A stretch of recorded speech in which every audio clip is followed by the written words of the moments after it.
Yo what's happening guys, my name is Rishabh और आज हम फिर से पढ़ने वाले हैं biology.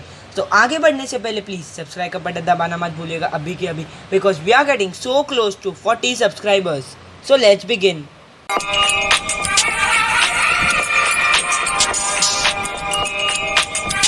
So today we are going to read chapter 1, Biology, Cell, a Unit of Life. I will read according to the scope of syllabus. Let's start reading. The cell, a unit of life. A cell is the smallest part of the body of an organism which is able to carry out all the basic functions of life such as growth, metabolism and reproduction. Every organ of living beings is made up of hundreds of thousands of cells. Every function performed by an organism is ultimately the outcome of the activity of the cells only. A cell, therefore, is the basic structural and functional unit of all living beings. Cells have certain characteristics. Cells are the building blocks of all living beings. A cell is capable of independent existence and performs all the basic functions of life. Every organism starts its life as a single cell. Each cell has its own lifespan. The old and worn out cells are continually replaced by new cells. Cells of similar nature together form a tissue, and many tissues together form an organ. The organ work together as a system, and many systems form an organism. So page number 8, 9 and 10 are cancelled according to the scope of syllabus. So let's start reading by page number 11. Structural organization of cell. A generalized animal cell is broadly formed of three major parts. These are cell membrane or plasma membrane, nucleus and cytoplasm with cell organelles. Cell membrane or plasma membrane. Every cell is bounded by an extremely thin, elastic and selectively permeable cell membrane, also called plasma membrane. It is about 7 to 10 nm thick and can be seen only under electron microscope. It is formed of lipids and proteins and cannot be separated from the cell cytoplasm. Functions of plasma membrane. It binds the semi-fluid contents of the cell and gives a definite shape to the cell. It functions as a mechanical barrier, protects cell contents and maintains internal environment of the cell. Being selectively permeable, plasma membrane permits only certain substances to pass through. Chemicals present on the surface of plasma membrane help in recognition of foreign substance and defend against microbes. Cell wall. Cell wall is found in plant cells only. It forms a protective covering outside the plasma membrane.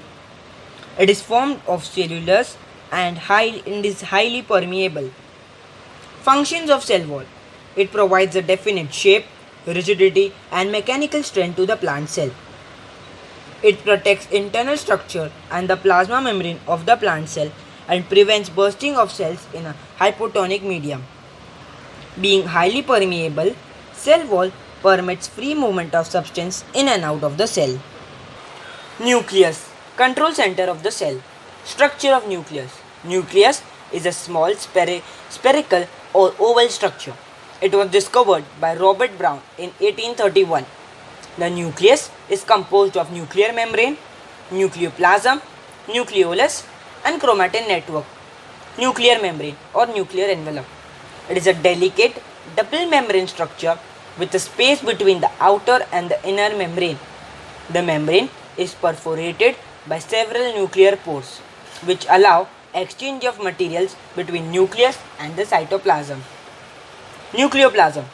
The inside of the nucleus is filled with a granular jelly-like semi-fluid substance.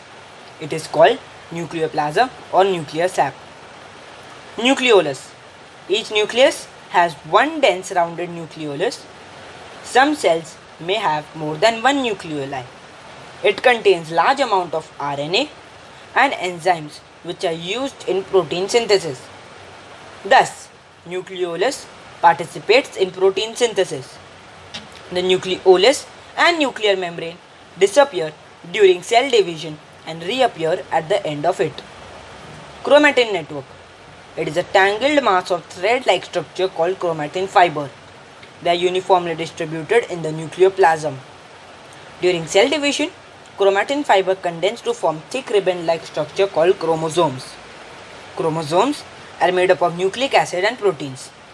They bear genes which are made of DNA. Genes are hereditary units. They carry the genetic characters from one generation to another. This takes place by the union of female egg and male sperm. The number of chromosomes is definite in each species. Each human cell has 46 chromosomes in its nucleus. Functions of nucleus. Nucleus regulates all life processes of the cell. Hence, nucleus is called control center of the cell. It plays an important role in cell division. Protoplasm and cytoplasm. The living substance of a cell bounded by plasma membrane is called protoplasm. It is a jelly-like semi-fluid substance. Various cell organelles and inclusion remain suspended in it. Protoplasm includes all the components of the cell except cell wall and context of the vacuole. Protoplasm consists of two parts, cytoplasm and nucleoplasm. Cytoplasm is the part of the protoplasm which occupies the space between the plasma membrane and the nuclear membrane. It appears colorless, partly transparent and somewhat watery substance. It is always in a state of movement. Many chemical reactions take place in the cytoplasm. So we'll continue the ahead of the chapter in part 2. Thank you.